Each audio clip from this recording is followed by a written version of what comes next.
अस्सलामुअलैकुम, आदाब। मैं हूं मोहम्मद नाजिश आलम। स्वागत है आप सभी का आपका अपना चैनल सीमांचल दस्तक में।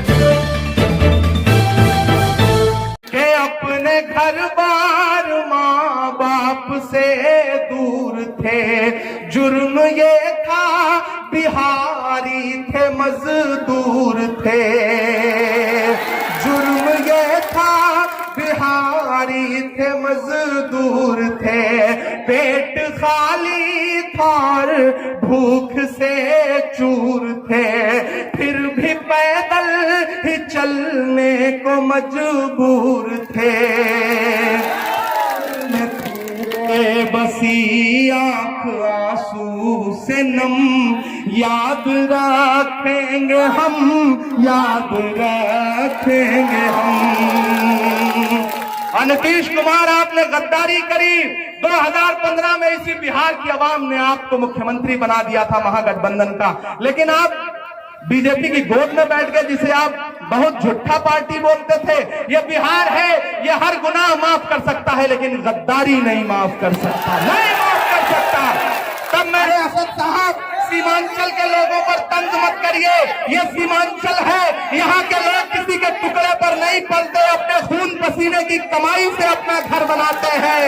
15 मिनट के लिए पुलिस हटा लो, तुम 100 करोड़ हो, हम 15 करोड़ हैं। अरे मेरे भाई, ये सीमांचल है, यहाँ के लोग मिलजुल के रहते हैं। ये गंगा जमुनी तहजीब का शहर है। जब 47 में बंटवारा हो रहा था और जिन्ना सरहद के उस पार से आवाज लगा रहे थे कि इधर चले आओ, जब मौलाना आजाद ने जामा मस्जिद की सीढ़ियों पे खड़े होकर कहा कि हिंदुस्तान के मुसलमानों कहाँ जा रहे हो, ये तुम्हारा घर है, तुम्हारे पुरखे एक मिट्टी में दफन है। तो ये सीमांचल है, जहाँ के पड़ोस में सरहद पड़ती है पड़ोसी मुल्क की, लेकिन इस मिट्टी के लोगों ने कहा कि हम कहीं नहीं जाएंगे, सीमांचल में रहेंगे, हिंदुस्तान में रहेंगे। सीमांचल हमारा है, हिंदुस्तान हमारा है। और एक बेचारे चतुर्वेदी मौलाना साहब हैं, वो भी टिकट के लिए क्या क्या कोशिशें नहीं की। बेचारे मजहबी जलसों में भी जाके सियासी बातें करते रहे, लेकिन उनको भी टिकट नहीं दिया, क्योंकि वो बेचारे पैसा नहीं दे पाए थे।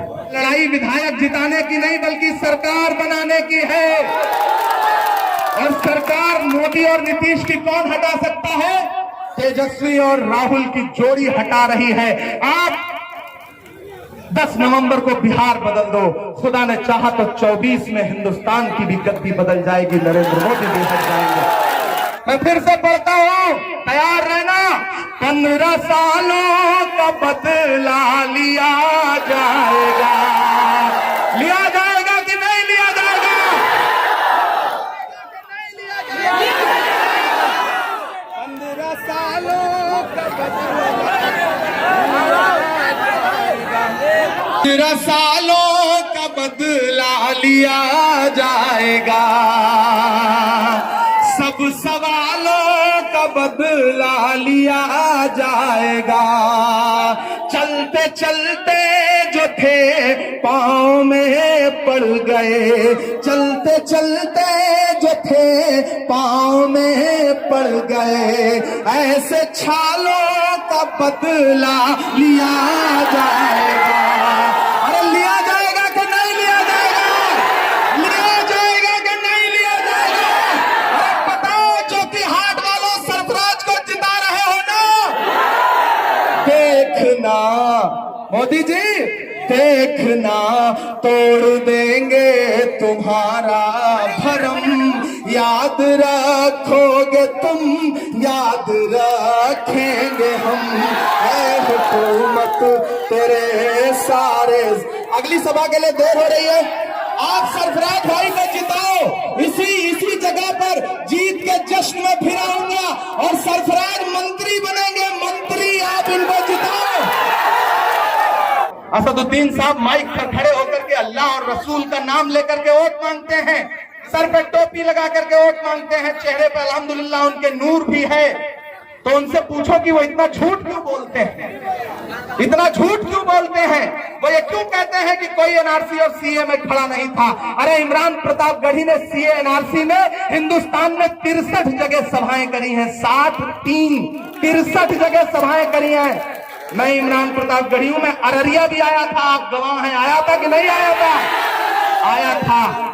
और तो और एक बात बताऊं, जिस दिन CA/NRC के लिए सबसे पहली लाठी चली थी पुलिस की जामिया के निहत्थे बच्चों पर, तब कोई असदुद्दीन ओवैसी नजर नहीं आया था।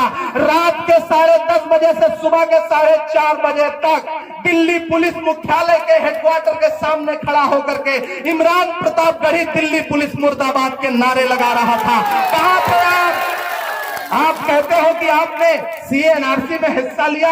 अरे असदुद्दीन ओवैसी, मैं पूरे हिंदुस्तान के मुसलमानों को मुखातिब करके आपसे सवाल पूछता हूं कि अगर आपने CA/NRC के आंदोलन में हिस्सा लिया तो मुझे एक तस्वीर दिखा दो जब आप दिल्ली के शाहीन बाग में आए हो। नहीं है कोई तस्वीर आपके पास, क्योंकि आप नहीं आए थे। मैं गया था 4 बार 5 बार गया था वहां पर। आप मुझे एक तस्वीर दिखा दो जब पटना के सब्जी बाग आए हो। आप मुझे एक तस्वीर दिखा दो। आप दिल्ली में आते थे, संसद सत्र में हिस्सा लेते थे, टीवी चैनलों के डिबेट में बैठने के लिए नोएडा भी जाते थे, लेकिन शाहीन बाग कभी नहीं आए, क्योंकि आप टीवी पे तकरीर करते हो, लेकिन जहां जमीन पर उतरना होता है सरे मिंबर वो ख्वाबों के महल तामीर करते हैं, इलाजे गम नहीं करते, फकत तकरीर करते हैं। अरे हमारी शायरी में दिल धड़कता है जमाने का, जो हम महसूस करते हैं वही तहरीर करते हैं। मैं जब सच बोलता हूं तो मुझे गालियां देते हैं इनके ट्रोल। पूरी सोशल मीडिया की टीम लगा दी जाती है कि जाओ इमरान प्रतापगढ़ी को गाली दो।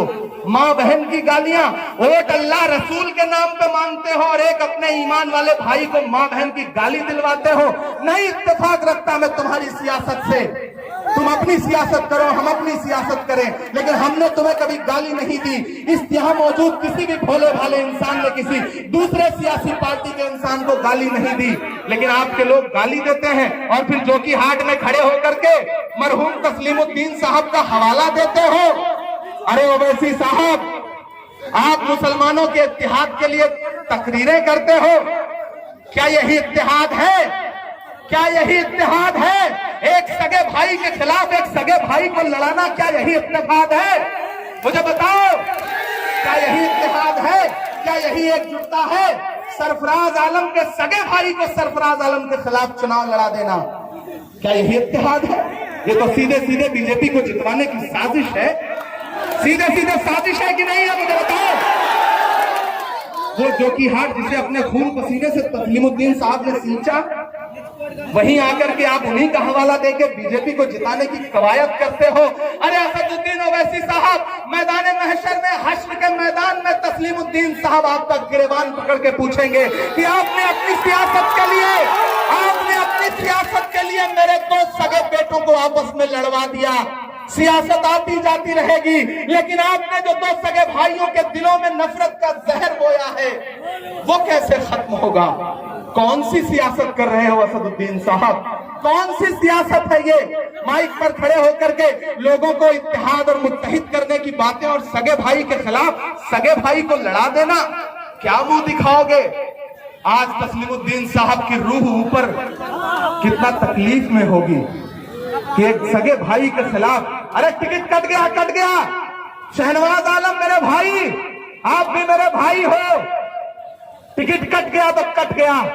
सगे भाई के खून के लिए विधायकी के टिकट का क्या? अगर प्रधानमंत्री की कुर्सी भी तुम्हें मिलती तो तुम्हें ठोकर मार देनी चाहिए थी, लेकिन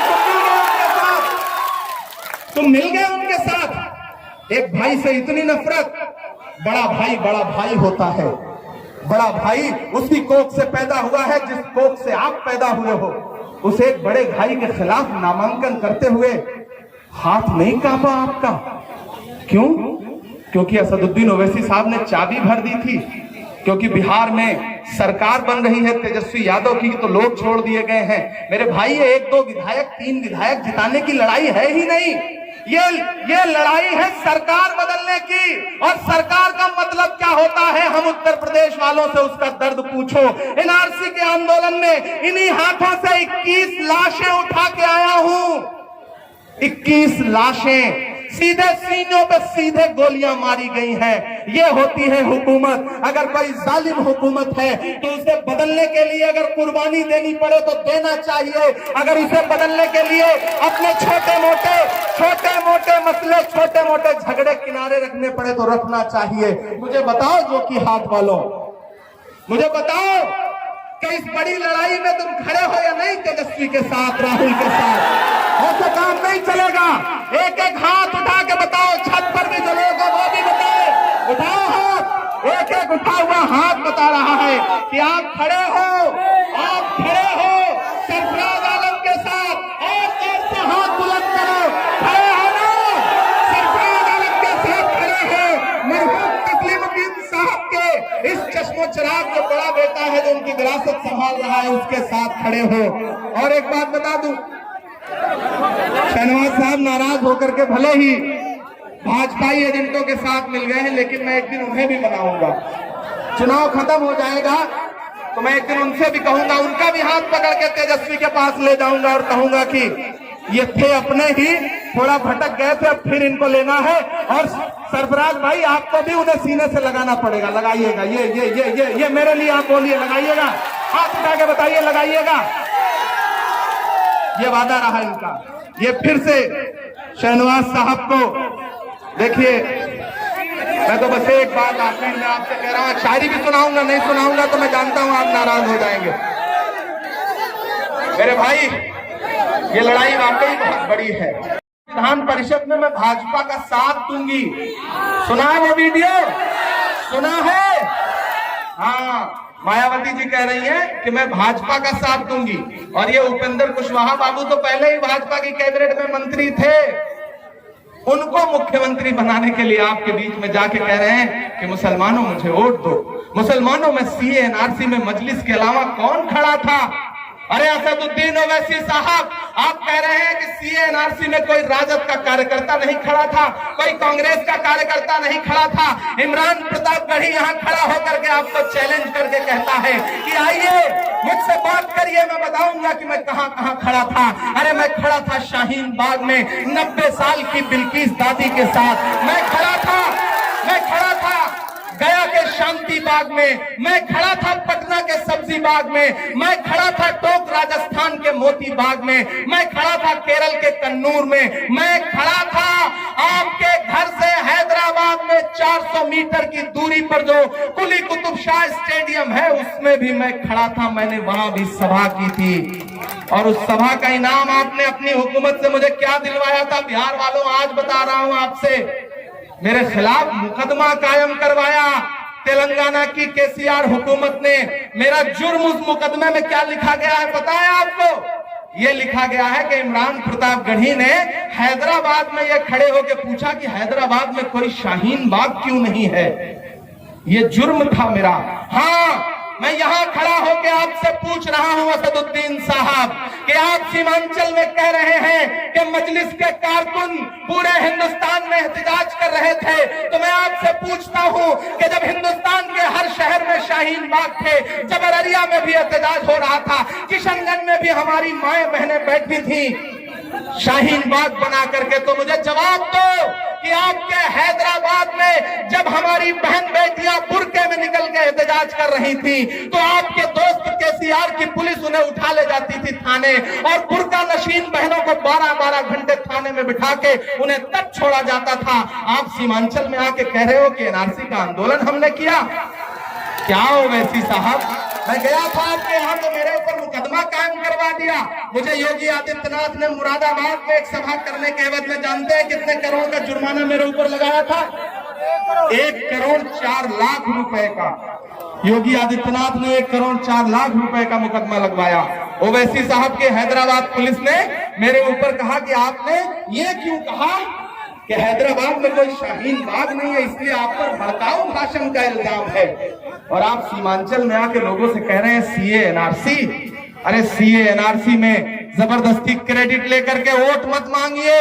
सीए एनआरसी में तो तेजस्वी भी खड़ा था, सीए एनआरसी में तो तेज प्रताप भी खड़ा था, सीए एनआरसी में राजघाट पर राहुल गांधी, प्रियंका गांधी, सोनिया गांधी, डॉक्टर मनमोहन सिंह भी 3 डिग्री टेम्परेचर में बैठे थे, मैं उनके साथ बैठा था। लेकिन वो एनआरसी के नाम पर, सीए के नाम पर वोट नहीं मांग रहे हैं, लेकिन आप मांग रहे हैं। भोले भाले मुसलमानों के जज्बात से खेलने की कोशिश मत करिए। सीमांचल के लोग भोले जरूर हैं, बेवकूफ नहीं है। ये बिहारी है, एक बिहारी सब पर भारी। आए हो बिहार में ये कह रहे हो कि सीमांचल बाढ़ से तबाह है। तंज कर रहे हो सीमांचल की बदहाली पर और ये कहते हो कि हमारे 2 विधायक जीत गए तो हम सीमांचल की तस्वीर बदल देंगे। अरे ओवैसी साहब, 2 विधायकों का जो बजट होगा साल का, वो बमुश्किल उनकी निधि होगी 2-3-4 करोड़। 2-3-4 करोड़ में आधा किलोमीटर रोड नहीं बनती है।